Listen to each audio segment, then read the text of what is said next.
Kkooti y'amagye etuula ebbombo eyingidde sabbiiti ey'okubiri ng'ewulira emisango gy'obutemu egivunaanibwa Private Odoki Patrick Okot. Kigambibwa nti Odoki yeenyigira butereevu mu kutta abantu ebbombo oluvannyuma lw'okufuna obutakkaanya.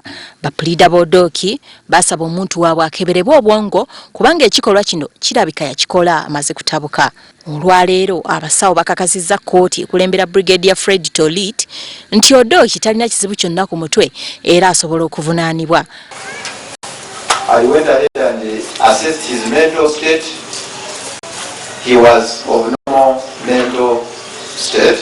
Oluvannyuma lw'omusawo okukakasa abantu bakubye akaluulu nga bagamba nti kati kkooti egende mu maaso. Abantu bagamba nti kkooti eno yandibadde tetuula na kutuula kubanga abasinga baalabira ddala Private Odoki Patrick Okot ng'atta bannaabwe abatalina musango. Mbadde tuula twagala bamusibe kuba era naye ekintu ekyo kye yakola si kirungi. Tukamwagika hapa tukakuwa na wasiwasi zaidi. Sasa hivi wameshashika yeye, naomba tu washughulikie naye namna walimwaga damu ya watu. Oluvannyuma ssentebe wa kkooti eno Brigadier Fred Tolit alagidde kkooti okwabuka era ng'egenda kuddamu olunaku lw'enkya okuwulira obujulizi.